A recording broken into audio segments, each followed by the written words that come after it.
What's up, guys? It's your boy Cam. I am here with NXT Takeover Dallas. We're in for an amazing show.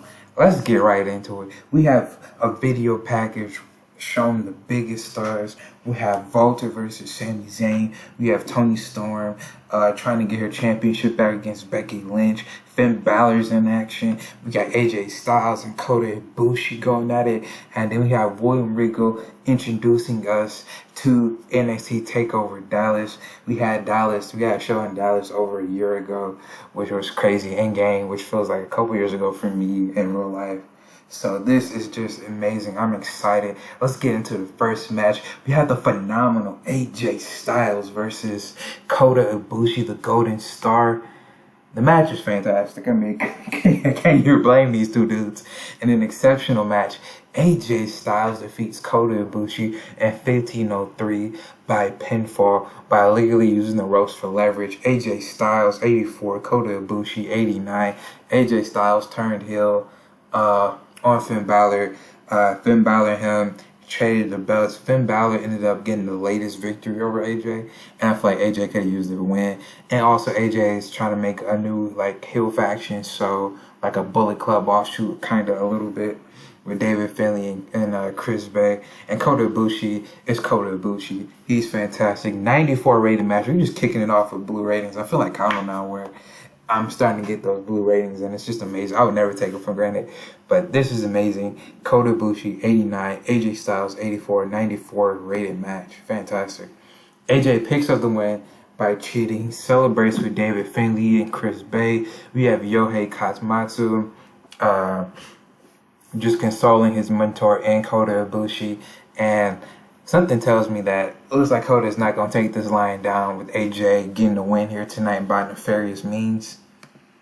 We go into our second match, and about that had great heat and good wrestling. Not a 94, but still a good, decent match. Finn Balor defeated Ace Austin in 14-11 by pinfall with the Shingata Princess Throne. Finn Balor makes defense number 4 as NXT UK Championship title. Finn Balor 80, Ace Austin 79. So yeah, Finn Balor. It was just a match to kind of get Finn Balor on the card, because I got some big plans for Finn Balor. You'll see this later in the show. I got some plans for my boy Ferg, Prince Devitt, Finn Balor, whatever name you want to call him. He's great. He's great, especially like NXT Balor. Fantastic. But yep. And then we go and transition to the other match. We have absolute Ricky Starks defeating Roderick Strong in 13-24 by pinfall of the Buster Keaton. Ricky Starks makes defense number 7 of the NXT Championship title. Ricky Starks 74, Roderick Strong 68. 82 rated match, pretty good. Okay, so I'm kind of like in between on Ricky Starks' title reign, television championship run. I mean, he's had like good defenses and all that, but I feel that maybe I should possibly put the belt on a possibly bigger name just to elevate it. Because I don't want any of my big guys to lose, but then that means I have to have like people like Roderick Strong fight for the belt, which is no problem. But you know, if I want to elevate Ricky Starks, sometimes I don't know if I want to do that at the cost of my big names too. Because Ricky Starks, even though I'm pushing him, he's not at the level where he can get like that big a boost yet. But Ricky Starks is there. He's proven that he can put on good matches. 74. Roderick Strong 82 rated match, pretty good. So Ricky retains against a game Roderick Strong, next Strong, and Ricky celebrates with the crowd as Roderick Strong and his mentor Hook have to go at square one from here. So this is again interesting. So Finn Balor walks backstage with the NXT UK Championship, and you see Sami Zayn. Those two lock eyes. Finn Balor wishes him a great bout here tonight against Walter. And then he keeps walking, and then he runs into Walter. The crowd kind of erupts because if you think about it, Walter and Finn, they've never gone one-on-one in universe. And also, this is where we were supposed to get that match. I think they're like NXT TakeOver Ireland, but we didn't get it because of the pandemic. So that is interesting. Those two lock eyes, and then Walter just eventually walks away because he's getting ready for his match here tonight against Sami Zayn. So interesting. 83. Wow, for a 6-man tag is pretty good. Ring conf Walter's faction. Zack Sabre Jr., Zach Gibson, and James Drake defeated Sheamus, Ilya Dragunov, and Tyler Bate in 13:39 when Zack Sabre Jr. pinned Tyler Bate with the Zack Driver after a bad miscommunication between Tyler Bate and Ilya Dragunov. That shouldn't have been Tyler Bate. It should have been between Ilya Dragunov and Sheamus. So just negate that. Just think that Sheamus and Ilya Dragunov, they had a miscommunication. They had a little tiff and ended up costing them the match here tonight. Zack Sabre Jr., sheesh, he got a 91.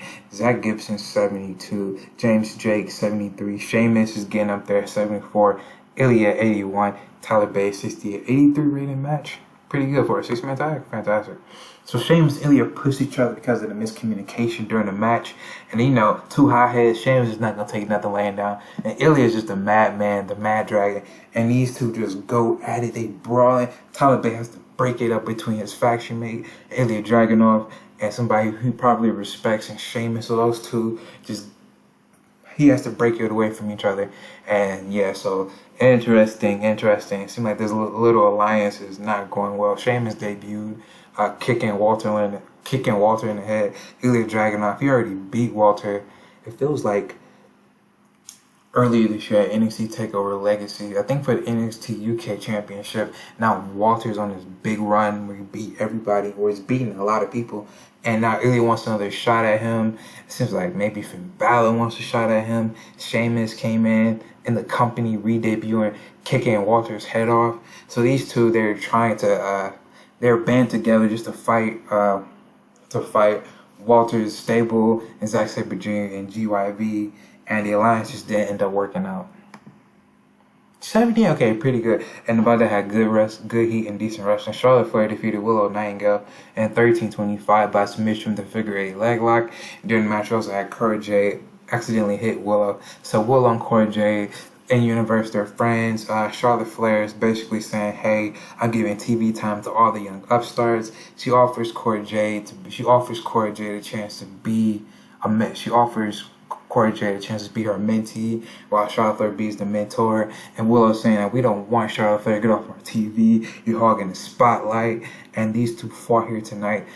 Ideally, you really want to give Willow the belt. I mean, not the belt.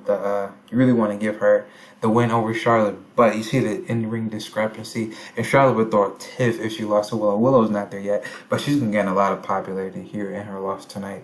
87 from Charlotte, 54 from Willow, 78.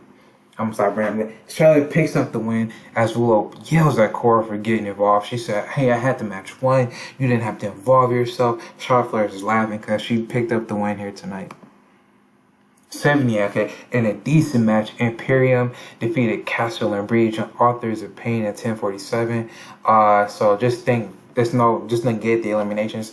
Just think of his one fall to the finish, and it was like AOP has the match won, where Imperium gets them out the ring, and they do their tag team finisher on Tyler Breeze, and ended up picking the win here tonight. Fabian Eichner, 67. Marcel Bartel, 78. Dalton Castle, 65. Tyler Breeze, 64. Akam, 66. And Razar, 67. So yeah, pretty good match here tonight. I know Castle and Breeze aren't the most popular AOP. They're still getting up there, but I feel like this was just a nice stopgap for Imperium. I don't know who's going to take them belts off Imperium. They just have 8 defenses. They are just fantastic. I'm loving that team. That team is fantastic.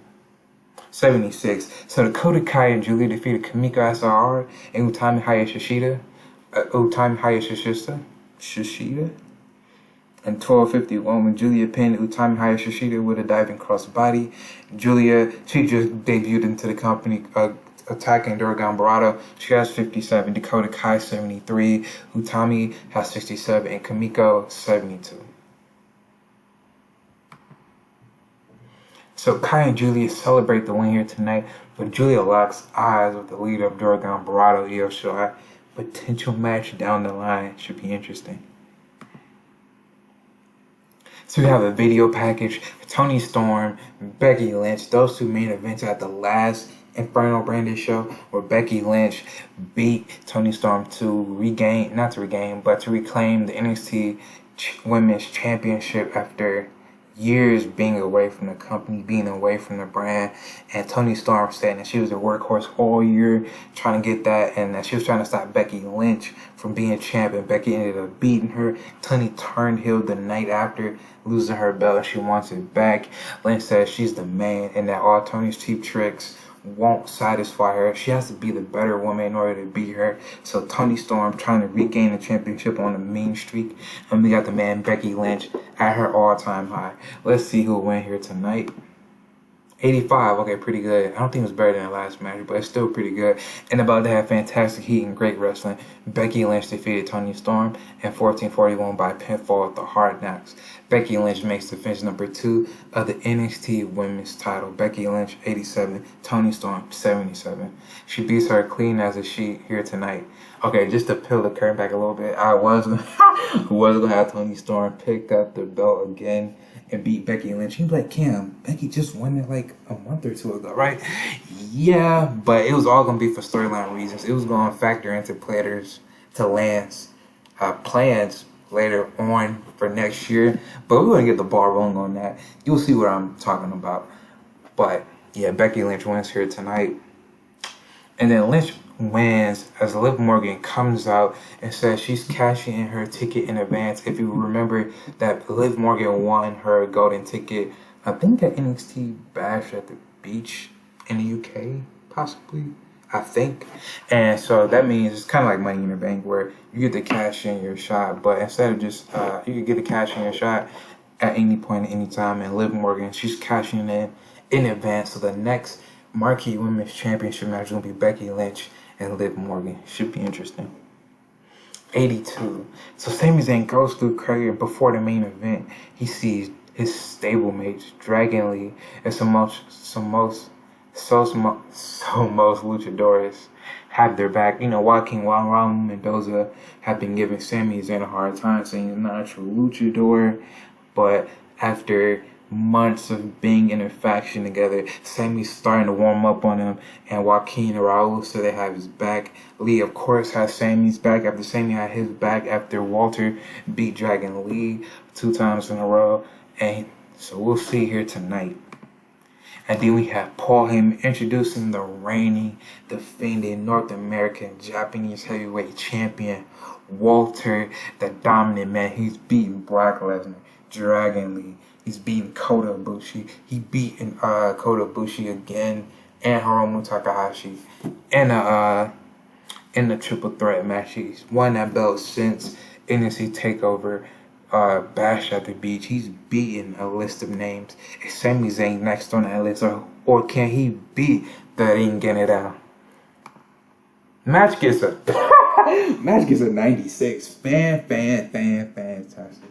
In a superb match, Walter defeats Sami Zayn in 1436 by pinfall with the Golden Bomb. Walter makes defense number 6 of the Japanese Heavyweight Championship. Makes defense number 6 of the North American title. I got a screenshot that sent into the Discord. That is fantastic. Walter 91. I mean, man, I ain't taking the belt off this dude. I ain't not taking the belt off this dude at all whatsoever. But Sami Zayn 76. Yeah, I already knew coming in that Walter wasn't losing to Sami Zayn, but it's good to have that underdog story. Make people believe, make people feel that Sami Zayn could possibly win. But also it makes sense storyline wise, since Walter brutalized Dragon Lee a couple months back, and Sami Zayn is his friend. He wasn't having it. But that Walter Sami Zayn dynamic, kind of like in real life, that David versus Goliath story is fantastic. Sami Zayn is a great come from behind babyface, and he almost had the match won, but Walter is just too strong for him tonight. No shenanigans, no nothing. 96 rated match, fantastic. So this is where it gets a little interesting. So Zack Sabre Jr., Grizzled Young Veterans, at the behest of Walter tells him to continue to beat down on Sami Zayn. So most luchadores come to even the odds, kind of counteract what Ring Conf is doing. And then Walter slips out the ring with both belts, but Ilya gives him a knee to the face because, you know, Ilya wants a shot at Walter. Those two have unfinished history. And then from behind, Sheamus bro kicks Ilya out of nowhere because of their little tiff earlier in the night. So everything's just kind of coming together. And then Sheamus goes back to the stage. When we hear Cesaro's theme, the injured Cesaro is back and he confronts Sheamus since Sheamus' first time coming back to the company like a month ago. So those two are going face to face, and the crowd's like, oh, we know their history. And then Walter's still down. Finn Balor comes through the crowd, gives Walter a 1916, picks up the big man, gives him a 1916, points the guns at Walter, and they're pointing at that championship. So everybody is gunning for everybody. Walter has to deal with Ilya, he has to deal with Sheamus, he now has to deal with Finn Balor, possibly Cesaro. I mean, that's 4 guys right there. Showcase is a 93. That show was fantastic. So tell me what you think down below. I'm gonna give Walter some praise. Let me see who else. Let me give AJ some praise. Let me give AJ some praise. Let me give Sammy some praise, man. That was great. That was great.